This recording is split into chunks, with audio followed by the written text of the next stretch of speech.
સગડાનું સ્વાગત કરે છે ખ્રિસ્તના નામમાં અને દરેકને પ્રભુ પુષ્કળ કૃપા આપે. રોજ પ્રભુ આપણને વચનોથી વાત કરે છે. રોજ પ્રભુના વચનને આપણે વાંચવા જોઈએ, મનન કરવા જોઈએ. એ ખ્રિસ્તી માણસે પ્રભુના વચનને વાંચવા જોઈએ, સમજવા જોઈએ અને આખો દિવસ એનું અધ્યયન કરવું જરૂર છે. બીજા બધા ધર્મમાં તો લોકો જે કંઈક એમના આયાત હોય અથવા તો એમનો જે શ્લોક હોય, જે કલમ હોય, સારા સુવચ્ચા વિચાર હોય, એનું અધ્યયન કરતા હોય છે અથવા તો એ મુખપાઠ કરતા હોય છે અને બોલતા રહેતા હોય છે. પણ આપણે બાઇબલ એ પ્રમાણે શીખવે છે કે જે પણ આપણે ખાઈએ છીએ અથવા જે કંઈ પ્રભુના વચનને વાંચીએ છીએ, સાંભળીએ છીએ, એના વિશે મનન કરતા રહેવું, એના વિશે ગુણગુણ કરવું અને એને સારા જે બાઇબલમાં છે કે જે શુદ્ધ પ્રાણીઓ છે, શુદ્ધ પ્રાણીઓ વાગોળતા હોય છે, એને શુદ્ધ કહેવાય છે. આપણે પણ પ્રભુના નજરમાં વાગોળવા, પ્રભુના વચનને મનન કરવું જરૂરનું છે. આપણે પહેલા કોરંથી 14મો અધ્યાય તેની 23મી થી કલમથી 25 કલમ વાંચીએ, સાંભળીએ. પહેલા પ્રાર્થના કરીએ. પિતા, અમે પ્રભુ ઈસુ ખ્રિસ્તના નામમાં નમીએ છીએ, આજના દિવસ માટે આભાર માનીએ છીએ. તમારા પવિત્ર વચનને સાંભળવા, સમજવા માંગીએ છીએ. પવિત્ર આત્મા અમે તમારા પર નિર્ભર છે. સાંભળતા દરેકને સહાય કરો. હા, અમને સાંભળતા કાન, સમજુક મન, દેખતી આંખો આપો. તમારા પવિત્ર બી અમારા હૃદયમાં વાવો અને જોડેલા દરેક વાલા ભાઈ બહેનોને પુષ્કળ કૃપા આપો. ફરતે આભાર પ્રભુ આ તમારા પવિત્ર વચન માટે. અમે આશીર્વાદ માંગીએ છીએ. અમારી સાથે વાત કરો પ્રભુ, પ્રાર્થના સાંભળો. આમેન. Praise God. પહેલા કોરંથી 14મો અધ્યાય તેની 23મી કલમ.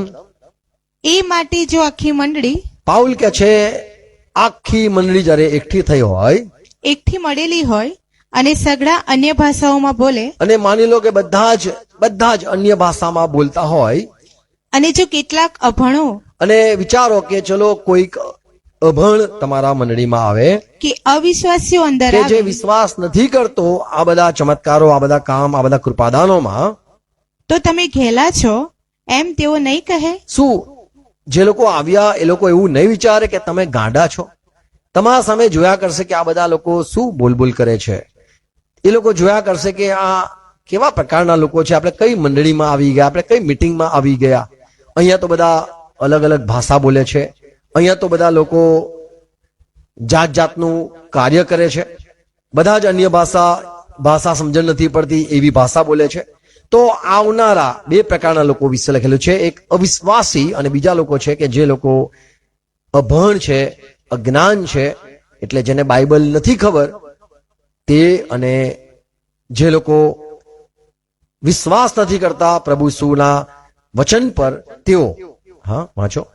પણ જો સર્વ પ્રબોધ કરે અને કોઈ અવિશ્વાસી કે અભણ અંદર આવે, જો કોઈ પ્રબોધ કરે, માની લો એ બધા અન્ય ભાષામાં, પણ તમે વિચારો કે કોઈ પ્રબોધ કરતું હોય અને કોઈ અવિશ્વાસી કે અભણ અંદર આવે, તો બધાથી તેને હૃદયભેદક શિક્ષણ મળે છે.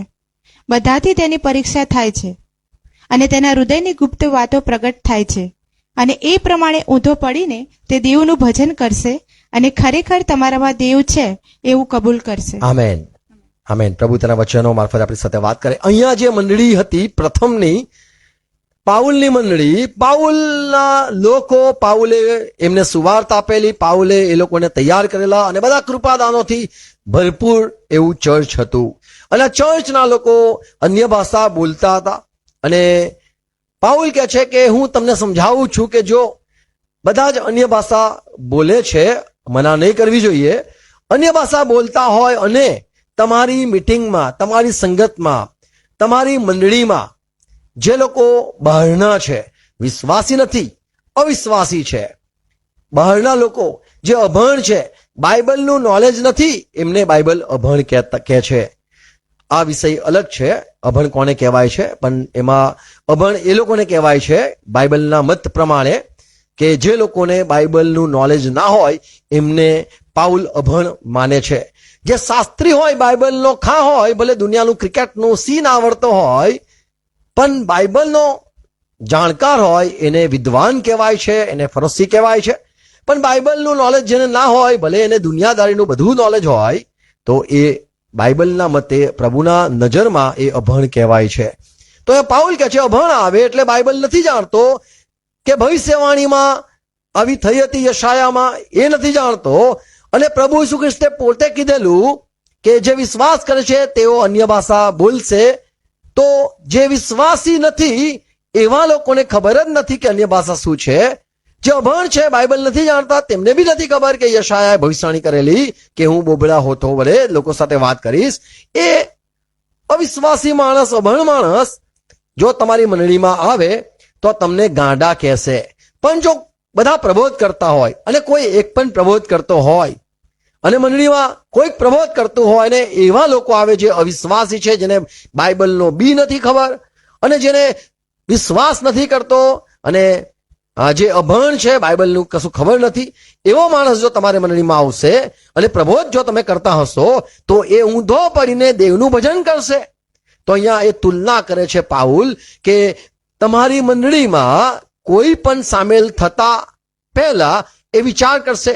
અન્ય ભાષા બોલતા હશો તો મંડળીમાં કોઈ નહીં આવે, પણ જો પ્રબોધ કરતા હશો તો મંડળીની વૃદ્ધિ થશે. અને ત્યાં કે છે જે વ્યક્તિ આવશે તે ઊંધો પડીને દેવનું ભજન કરશે અને એવું કહેશે ખરેખર તમારામાં દેવ છે. પણ જો અન્ય ભાષા બોલતા હશો તો કોઈ આવીને કહેશે ખરેખર આ લોકો ગાંડા છે. તો અહીંયા પાઉલ આ તુલના કરે છે અને આના વિશે જરાક હું કહેવા માંગુ છું. 23મી કલમમાં જેમ વાંચ્યું કે આખી મંડળી એકઠી થઈ હોય, એટલે બધા લોકો ભેગા થયા હોય અને બધાને દાન હોય, અન્ય ભાષાનું દાન હોય. અને તમે સારી રીતે અન્ય ભાષા બોલો છો, તમે વિશ્વાસી છો, તમે અન્ય ભાષા બોલો છો, તમને શરમ નથી, પવિત્ર આત્મા તમને મદદ કરે છે, તમને લાગે છે તમે અન્ય ભાષા બોલો છો, બહુ સારું છે.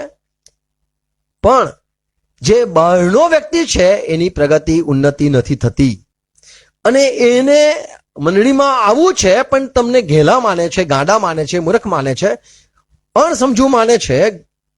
એટલા માટે તમારી સાથે વાર્તાલાપ નહીં કરે અથવા બાઇબલના કંઈ પ્રશ્ન પણ નહીં પૂછે. પણ જો તમે પ્રબોધ કરતા હશો તો એના હૃદયની ગુપ્ત વાતો પ્રગટ થશે. તો પાઉલ અહીંયા પોતાની મંડળીને આ વાત શીખવે છે કે દેવની હાજરી તમારામાં છે પણ લોકોને અનુભવ નથી થતું.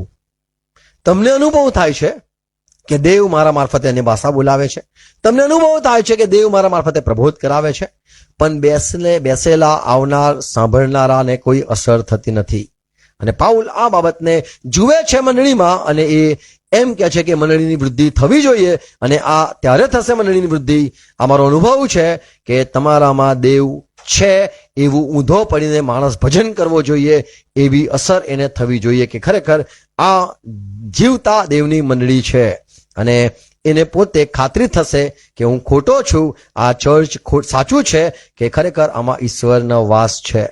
5 વાતો આમાં જોઈએ છે.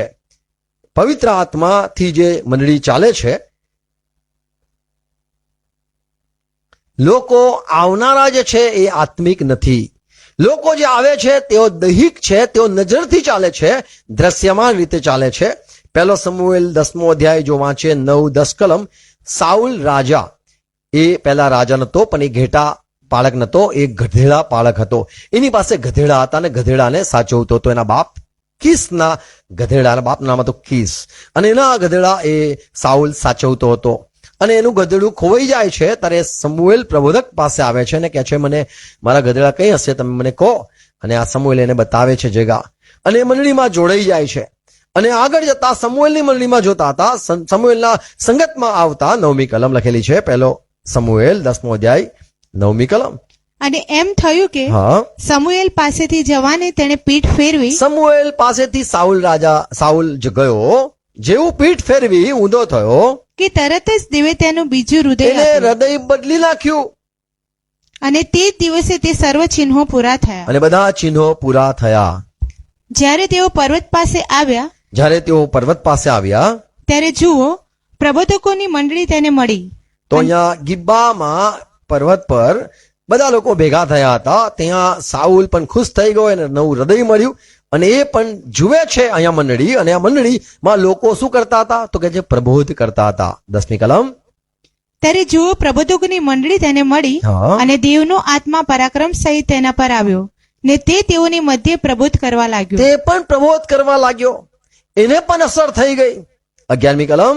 અને એમ થયું કે જેઓ પ્રથમ તેને ઓળખતા હતા તે સગળા લોકોએ જોયું કે જુઓ તે તો પ્રબોધકોની સાથે પ્રબોધ કરે છે. આ સાઉલ આ તો પ્રબોધકની સાથે પ્રબોધ કરવા લાગી ગયો. ત્યારે તેઓએ એકમેકને પૂછ્યું કે તો લોકો એકબીજાને પૂછવા લાગ્યા, કીસના દીકરાને આ શું થયું આ છે? કિસનો દીકરો આ પ્રબોધ કરવા લાગી ગયો, એને શું થયું છે? શું સાઉલ પણ પ્રબોધકોમાં છે?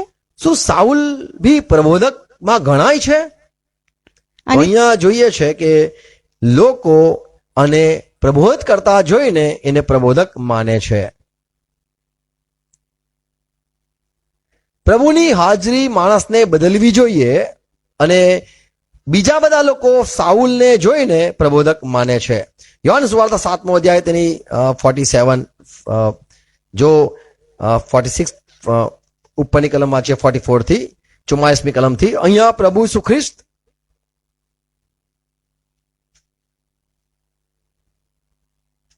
પ્રભુને પકડવા માટે લોકો આવેલા. તેઓમાંના કેટલાએ કે તેને પકડવા ચાહ્યું, હા. પણ તેના પર કોઈએ હાથ નાખ્યો નહીં. હમ. ત્યારે ભાલદારો મુખ્ય યાજકોની તથા ફરોશોની પાસે આવ્યા. તેઓએ તેઓને પૂછ્યું કે તમે તેને કેમ લાવ્યા નહીં? પ્રભુ ઈસુને પકડવા ગયેલા સિપાહીઓ તમે એને લઈને કેમ ના આવ્યા? ભાલદારોએ ઉત્તર આપ્યો કે ત્યારે ભલદારા એટલે સૈનિકો જરા પહાલો લાગતા હતા, તેઓએ કીધું એના જેવું કદી કોઈ માણસ બોલ્યું નથી. એને પકડવા ગયેલા પણ એના જેવું કોઈ બોલ્યું નથી. ત્યારે ફરોશીઓએ તેઓને ઉત્તર આપ્યો આ ફરોશીઓ મોકલેલા ને આ જે સૈનિકો છે તેમને જવાબ આપ્યો કે શું તમે પણ ભૂલાવો ખાધો? તમને પકડવા માટે મોકલેલા અને મંડળીમાં ગયા અને તમે તો એના થઈ ગયા, તમે ભૂલાવામાં આવી ગયા. અધિકારીઓમાંથી અથવા ફરોશીઓમાંથી શું કોઈએ તેના પર વિશ્વાસ કર્યો છે? અમે ફરોશીઓ છે, અમે અધિકારીઓ છે, શું અમારું હૃદય બદલાયું? શું તમે કેમ ના એમના એ ઈસુ પર વિશ્વાસ કરવા લાગ્યા? પણ આ જે લોક નિયમશાસ્ત્ર જાણતા નથી તેઓ શાપિત છે. નિકોદેમસ તેઓમાંના એક 48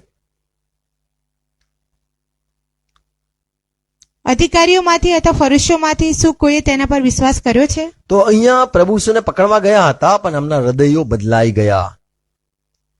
એ જ પ્રમાણે પાઉલ સમજાવે છે કે મંડળીમાં તમારા પાસે આવનારા લોકો ના જીવનો બદલાવા જરૂરના છે. જો હૃદય ના બદલાતું હોય તો દવા બંધ કરે છે, ડોક્ટર બદલે છે, વકીલ બદલે છે, હાઈકોર્ટમાં અપીલ કરે છે. સોલ્વ ના થતું હોય તો એ જ અહીંયા પાઉલ સમજાવે છે કે મંડળીમાં ઊંધો પડીને દેવનું ભજન કરે એ જરૂરનું છે. તો આ કરંતના લોકો એ સ્વતંત્ર હતા કે એમને પાઉલ સમજાવે છે કે આપણે કોઈ બંધાયેલા નથી કે આપણે બધાએ અન્ય ભાષા જ બોલવી, પણ જેવું પવિત્ર આત્મા તમને દોરે એ પ્રમાણે તમારે ચાલવું. અને હું તમને સલાહ આપું છું કે પ્રબોધ કરો તો એ વિશેષ સારું છે. આ બંને જે કૃપાદાન છે એ પવિત્ર આત્મા દ્વારા જ મળે છે. અન્ય ભાષા બોલવું કે પ્રબોધ કરવું જેમ પવિત્ર આત્મા દોરે એ પ્રમાણે, કારણ કે આ બંને કૃપાદાન પવિત્ર આત્મા જ વહેંચે છે મંડળીને, કે જેથી મંડળીના લોકો વિશ્વાસમાં પણ દ્રઢ થાય. અહીંયા જે ખાસ વાત લખેલી છે કે જે આવે છે એને હૃદય ભેદક શિક્ષણ મળે છે, એનું હૃદય વિંધાઈ જાય છે અને એ ઊંધો પડીને દેવનું ભજન પણ કરે છે અને સાથે કહે છે કે હું ખોટો હતો, તમે સાચા છો, ખરેખર તમારામાં દેવ છે. પોતાના પાપને તે કબૂલ કરે છે. મોટા ભાગે લોકો જ્યારે મંડળીમાં આવે છે ત્યારે લોકોને આશ્ચર્ય લાગે છે અને એમના કદાચ વિચારો બદલાઈ જાય છે લોકો માટેના, પણ વ્યક્તિ એવાને એવા રહે છે. અહીંયા જે આપણે વાંચ્યું કે કોરંથમાં 14મો અધ્યાય તેની 25મી કલમ, અને તેના હૃદયની ગુપ્ત વાતો પ્રગટ થાય એના છે. હૃદયની ગુપ્ત વાતો પ્રગટ થાય છે અને એ પ્રમાણે ઊંધો પડીને તે દેવનું ભજન કરશે અને ખરેખર તમારામાં દેવ છે એવું કબૂલ કરશે. આમેન.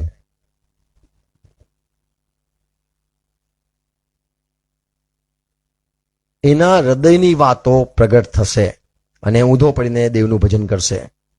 બહુ અગત્યનું છે કે માણસો જે વિશ્વાસ નથી કરતા તેઓ વિશ્વાસ કરે, અભણ છે તેઓને પણ હૃદય ભેદક શિક્ષણ મળે અને તેઓ પ્રભુને ઓળખે.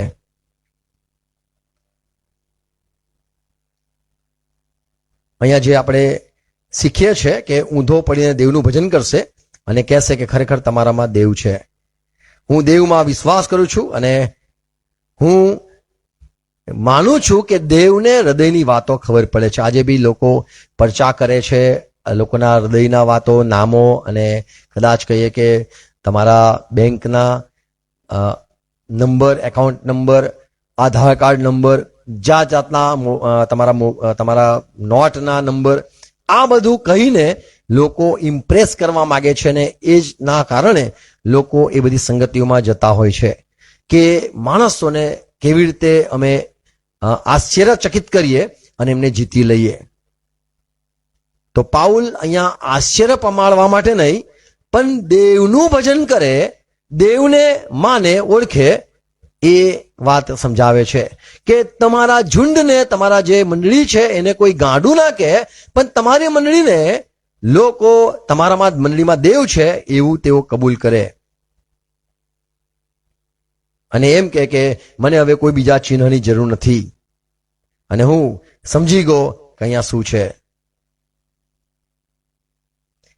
ફક્ત એક માણસથી એને ઇમ્પ્રેસ નથી થતો, પણ કે છે કે પ્રબોધ વાણી જ્યારે થાય છે તો મંડળીમાં એવું કે છે કે ખરેખર તમારામાં દેવ છે. એમ નથી કહેતો કે એક વ્યક્તિમાં દેવ છે. આજે તો આ પાસ્ટરમાં દેવ છે, આ મોટા સેવકમાં ઈશ્વર છે, એવું કહીને લોકો જોડાય છે. પણ મંડળીમાં, આખી મંડળીમાં દેવ કામ કરે છે, એ ઇમ્પ્રેશન, ઇમ્પેક્ટ એ જરૂરનો છે. આજની તારીખમાં સેવક મરી જાય તો મંડળી ખલાસ થઈ જાય છે. કેટલી બી મંડળી જોઈ લો દુનિયામાં, એ બધી મંડળી જે આગેવાનો, ફાધર કે જે પણ હશે એમના લીધે ટકેલી છે. એમના ગયા પછી જે આત્મિકતા છે એ બધી જતી રહે છે. અને પાઉલ કહે છે કે મંડળીમાં કોઈ પ્રબોધ કરે તો મંડળીમાં કહેશે કે ખરેખર દેવ અહીંયા છે. અને એક સેવક ગયા તો કઈ વાંધો નહીં, બીજા સેવકને બી આ મંડળીમાં પ્રભુ ઉભો કરશે. પ્રભુ ઈસુ ખ્રિસ્તે જયારે પિત્તરને કામ સોંપ્યું, પિત્તર પછી આગળ બીજા પાઉલ બી એમાં ઉભો થયો. આ જ મંડળીમાં મોટા મોટા સેવકો ઉભા થયા. તો અહીંયા લોકો એક વ્યક્તિથી આશ્ચર્ય નથી થતા, પણ બધાથી એને હૃદય ભેદક શિક્ષણ મળે છે. બધાથી શબ્દ છે, વાંચો કલમ,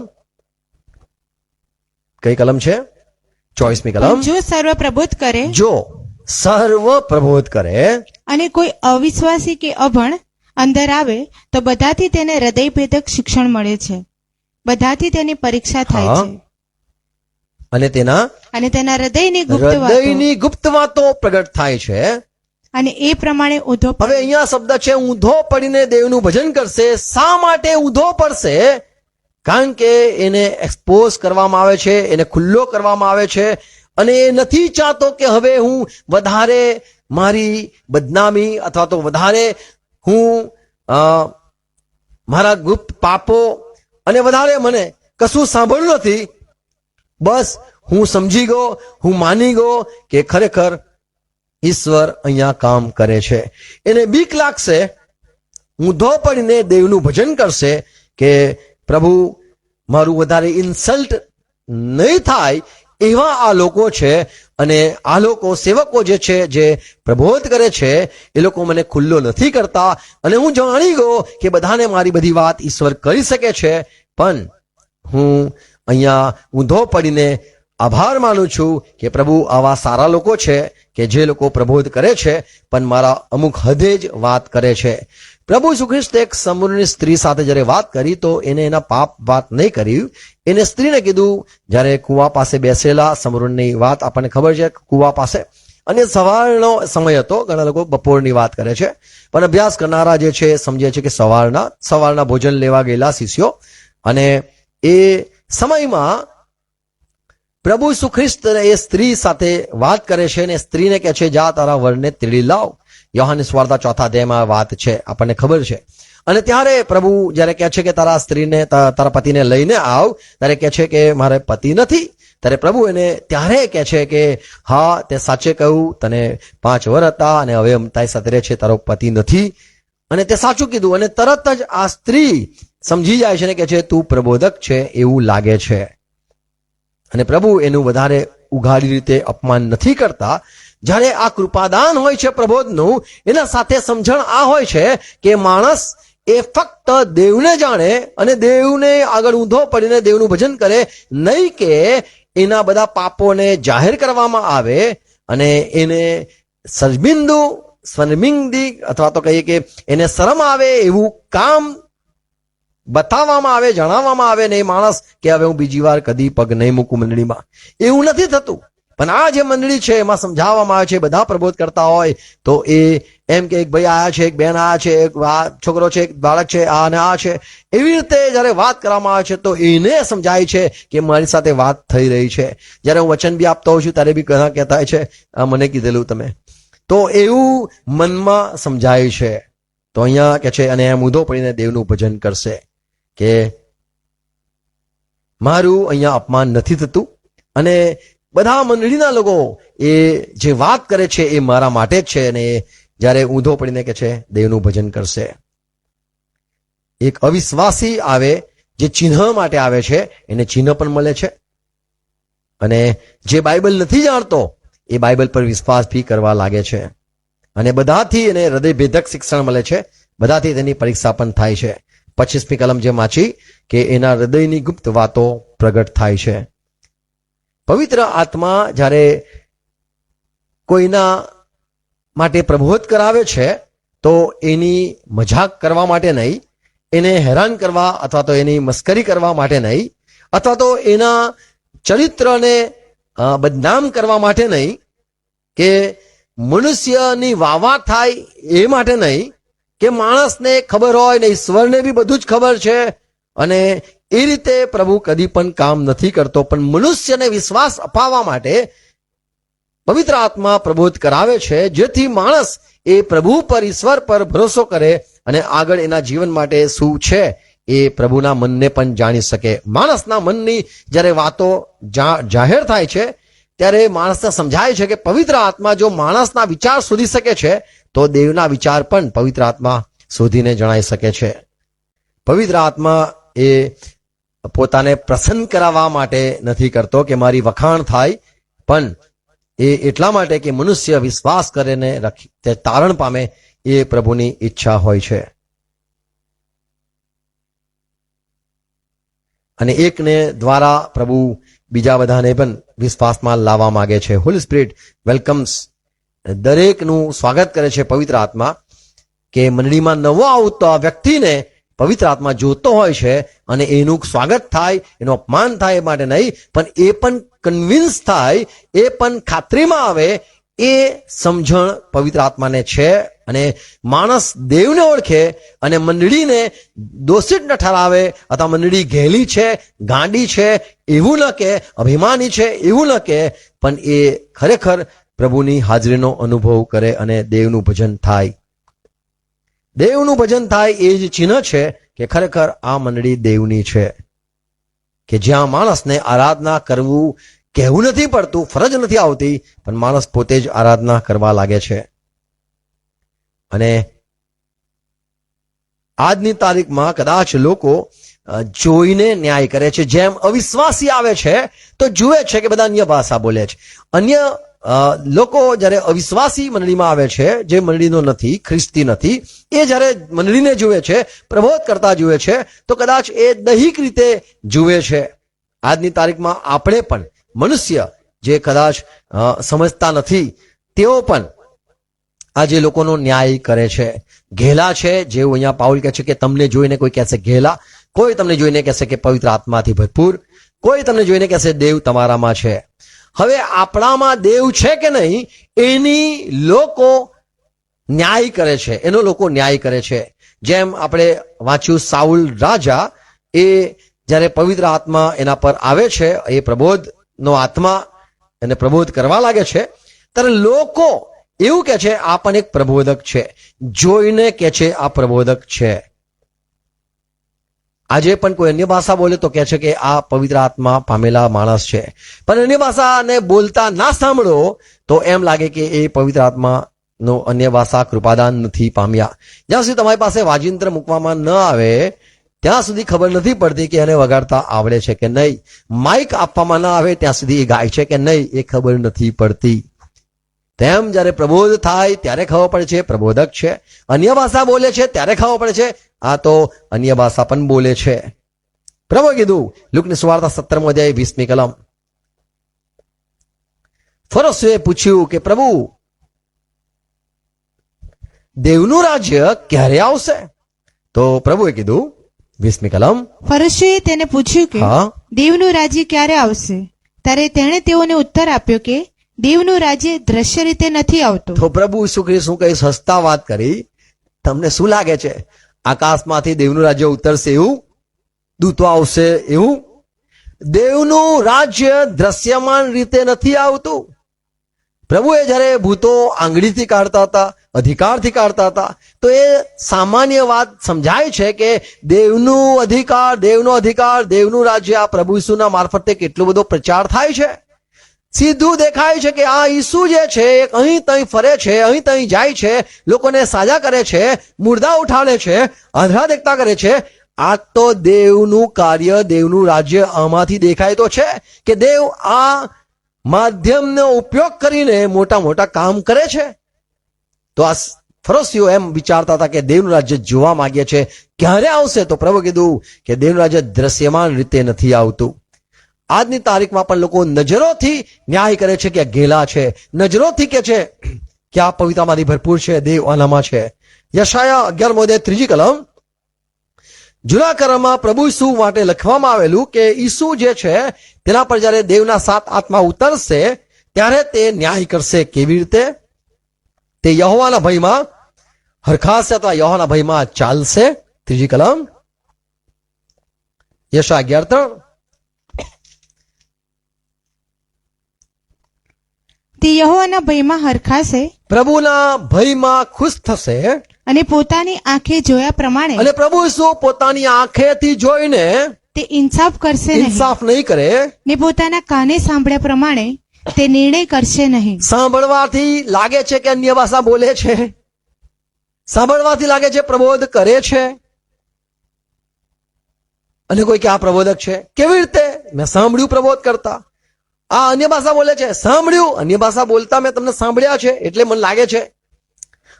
પણ પ્રભુ ઈસુ એ સાંભળ્યા પ્રમાણે ને જોયા પ્રમાણે નિર્ણય નહીં કરે, ન્યાય નહીં કરે કે આ વ્યક્તિમાં ઈશ્વર છે, ઈશ્વરનો આત્મા છે કે શૈતાનનો આત્મા છે, આ ખરાબ માણસ છે, આ સારો માણસ છે. આપણે કદાચ ફળ જોઈને વાત કરીએ છીએ. ફળ જોઈને તમે જોઈ શકો છો કે કયું ફળ છે, પણ ખાટું છે કે સડેલું છે એ ખોલ્યા પછી ખબર પડે છે. પ્રભુ ઈસુ ખ્રિસ્ત વિશે લખેલું છે તે પવિત્ર આત્માથી જે ભરપૂર હશે અને યહોવાના ભયના આત્માથી તે ખુશ થશે અને તે ઇન્સાફ કરશે, ન્યાય કરશે, લોકોને જોઈને કહેશે. પણ એ જોઈને નહીં કે ને સાંભળીને નહીં કે, પણ એને જે થશે એ પ્રમાણે તે કરશે. પણ તે અદલ ન્યાય કરશે.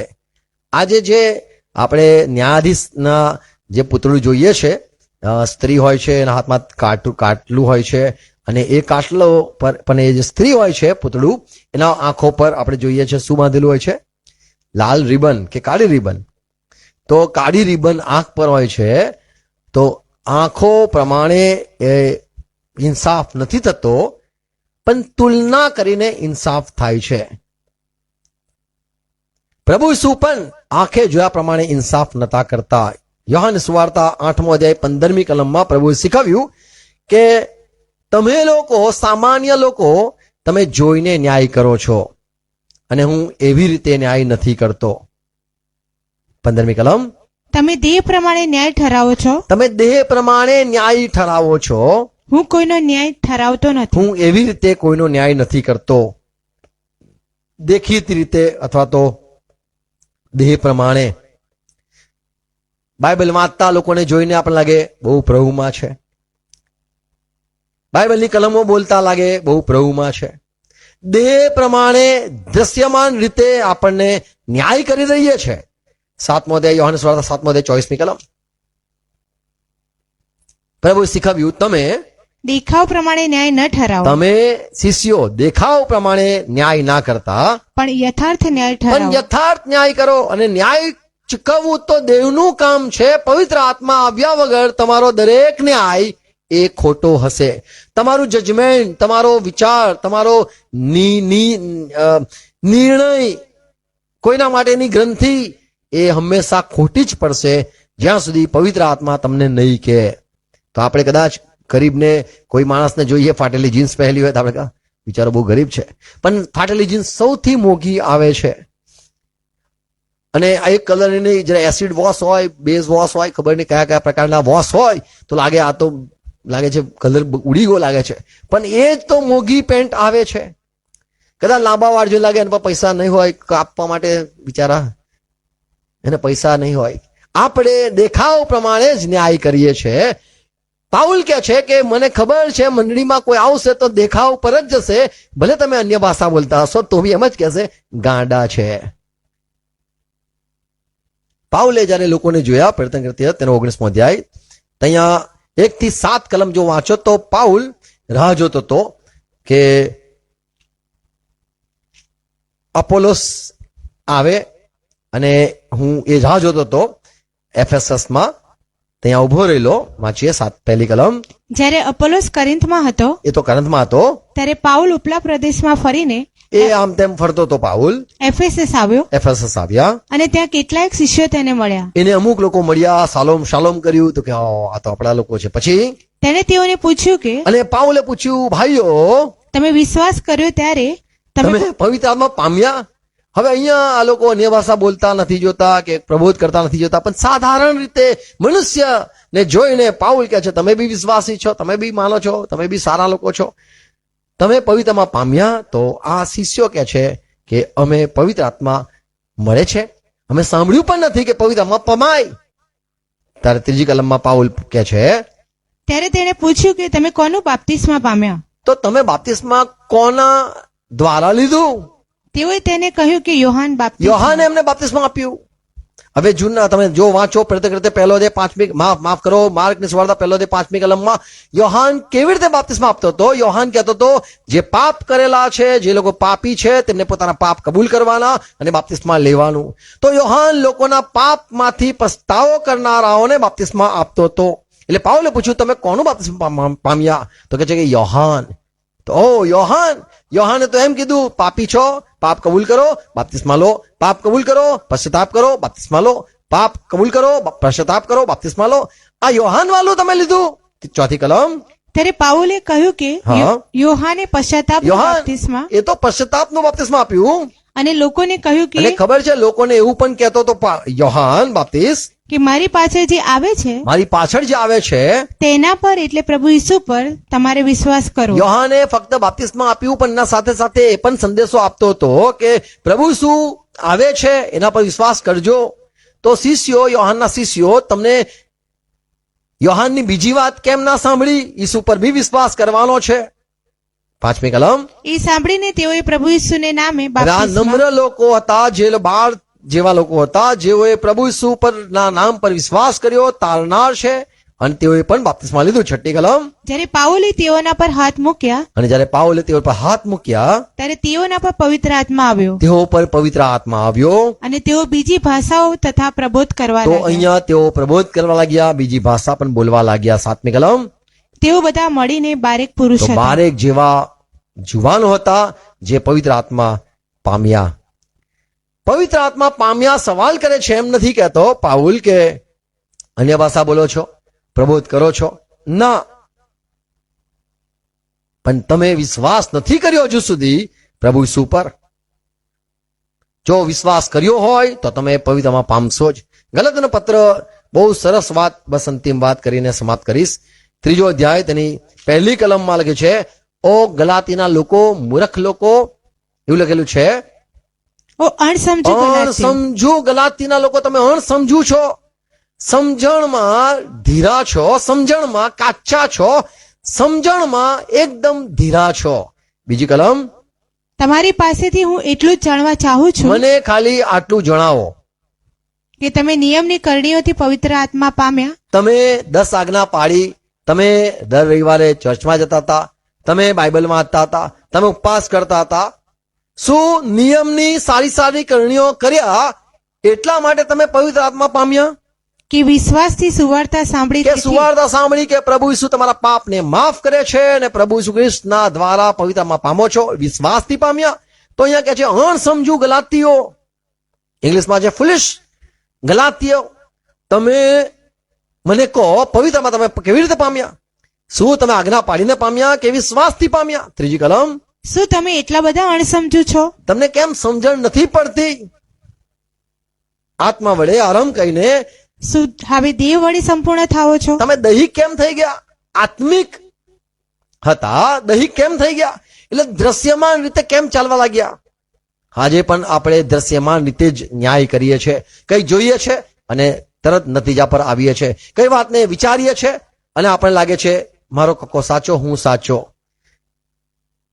તો અહીંયા પાઉલ કહે છે આત્માથી શરૂ કરેલું હવે દેહથી કેમ સમાપ્ત કરો છો? ચોથી કલમ, શું તમે એટલા બધા સંકટ વૃથા સહ્યા?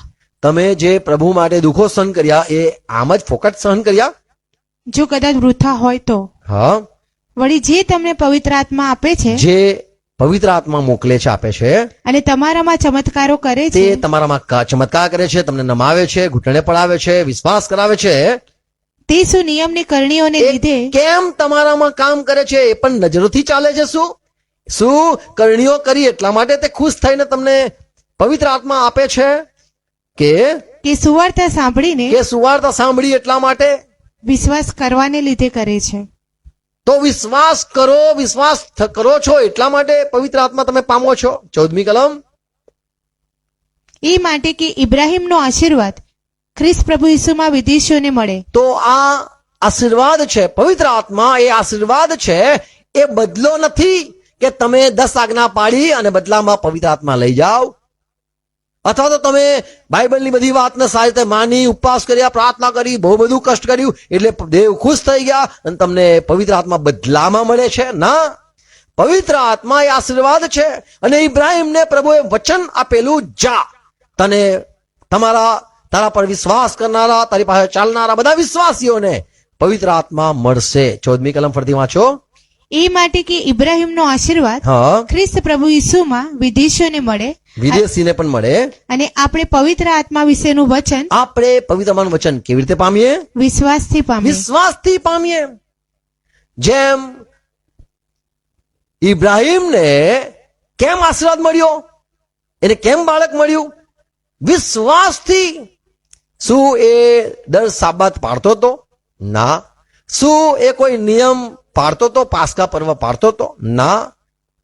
એને જેવી જેવી આજ્ઞા મળી એવી એવી વિશ્વાસથી ચાલ્યો ને એને મળ્યું. તો આપણને જે આશીર્વાદ મળે છે અથવા તો પ્રભુનો આત્મા જે કામ કરે છે એ વિશ્વાસથી કરે છે. તો જે મંડળીના લોકો એકઠા થયા હોય છે એમાં કે છે કે ઘણા લોકો તમારા માટે અનુમાન લગાવશે કે આ મંડળીમાં લોકો ઘેલા છે, મંડળીમાં આવનાર લોકો એમ કહેશે કે ખરેખર ઈશ્વરનો આત્મા અહીંયા કામ કરે છે, લોકો ન્યાય કરે છે, આપણે એ પ્રમાણે ન્યાય ન કરીએ અને લોકો પવિત્ર આત્મા પામે, આપણે પામીએ.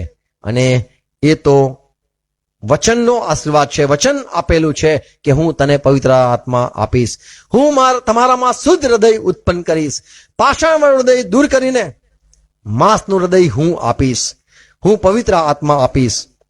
એ પ્રભુ ઈસુ ખ્રિસ્તે વચન આપેલું છે. Praise God. કોઈ સારા કાર્યોના લીધે પવિત્ર આત્મા નથી પામતો, પણ પવિત્ર આત્મા પામીને માણસ સારા કાર્યો કરવા લાગે છે. કોઈ પોતે પસ્તાવો કહીને સુધરી નથી જતો, પવિત્ર આત્મા એને સુધારવાની શરૂઆત કરે છે જ્યારે માણસ પવિત્ર આત્માના હાથમાં પોતાના જીવનને સોંપી દે છે. Praise God. અને પવિત્ર આત્મા એટલા માટે જ છે કે માણસ ઊંધો પડીને દેવને કામ કરવા દે અને દેવનું ભજન, એ માણસ દેવનું ભજન કરે. Praise God. ખરેખર અગત્યનું છે આપણે જે સંગતમાં છે, આપણને લોકો આવનારા છે, જનારા છે, એ દેવનું ભજન કરે એ અગત્યનું છે, નહીં કે આપણે પ્રકાશિત થઈએ. લોકોના ગુપ્ત જીવનો, એટલે પાપ જ નહીં પણ લોકોના જે નબળાઈ છે એ એમની દૂર થાય અને પ્રભુને ઓળખે, પ્રભુને જાણે, પ્રભુને આગળ નમે. એ ઈશ્વર ઈચ્છે છે કે માણસો દરેક નબળા લોકો છે, દરેક પાપી લોકો છે, દરેકમાં સુધારો થાય એમ પ્રભુ ઈચ્છે છે. Praise God. તો પાઉલ જે વાત કરતો હતો કે મંડળીમાં કોઈ અન્ય ભાષા બોલે તો એમાં ઉન્નતિ પોતાની થાય છે, પણ પ્રબોધ કરે તો મંડળીની પણ ઉન્નતિ થાય છે, લોકોની પણ ઉન્નતિ થાય. તો પ્રબોધ કરવો એમાં ભાર પાઉલ આપે છે. પવિત્ર આત્મા દ્વારા જ પ્રબોધ શક્ય છે. આમેન. પ્રભુ દરેકને કૃપા આપે. પ્રાર્થના કરીએ. પિતા, અમે ખ્રિસ્તમાં નમીએ છીએ, તમારા વચનો માટે આભાર માનીએ છીએ. મંડળીમાં પાઉલે જે શિક્ષણ આપ્યું, બોધ આપ્યો, સમજણ આપી કે ઘણા લોકો આવે છે, ઘણા લોકો ન્યાય કરીને જતા રહે છે, નિર્ણય કરીને જતા રહે છે, વિચારે છે પોતાના મનથી, મગજથી, અને દૈહિક લોકો છે કે જે દેહ પ્રમાણે ચાલે છે, પણ વિશ્વાસીઓ છે તો પવિત્ર આત્માથી ચાલે છે. ન્યાય પણ પવિત્ર આત્માથી કરે છે. અમે પ્રભુ પવિત્ર આત્માથી વિચારનાર, પવિત્ર આત્માથી ચાલનાર ને પવિત્ર આત્માથી નિર્ણય કરનાર હોઈએ. કોઈને જોઈને કોઈ પણ અનુમાન ન લગાવીએ. સહાય કરજો પ્રભુ. અને પ્રભુ દરેકને અમને એક કરો. મણીની વૃદ્ધિ માટે કૃપાદાનો જેમ વાંચ્યા સાંભળ્યા, પ્રભુ અમને પણ કૃપા આપો કે પ્રભુ અમે તમારા વચન પ્રમાણે તમારા લોકોને લાવવા માટે તમે મારા મારફતે એવા કામ થવા દો. બધી વાતો માટે આભાર માનીએ. તમે જ છો દિલાસાના દાતા, તમે જ છો શાંતિ આપનાર, તમે જ છો પવિત્ર આત્માથી ભરપૂર કરનાર, અને ખ્રિસ્ત હા તમે જ છો પાપોની માફી આપનાર. સહાય કરો. આ વાતો જે સંભળાવી છે સમજાય, વવાય, સોગંદ ફળ માંગુ છું. દરેકને સહાય કરો પ્રભુ. પિતા ખ્રિસ્તમાં માંગુ છું. આમેન. પ્રભુ શ્રી પ્રાર્થના સાથે કરીએ. અવકાશમાં મારા બાપ, તમારું નામ પવિત્ર બનાવો, તમારું રાજ્ય આવો, જેમ આકાશમાં ત્યાં પૃથ્વી પર તમારી ઈચ્છા પૂરી થાવ. દિવસ લઈ આજ મને આપો. જેમ મને માફ કરું છું તેમ મને માફ કરજો. મને પ્રશ્ન લાવો, મને સત્યનો છિટકો કરો. કેમ કે રાજ્ય, પરાક્રમ, મહિમા સરકાશી તમારા છે. Amen. Amen. Praise God. God bless you. Thank you.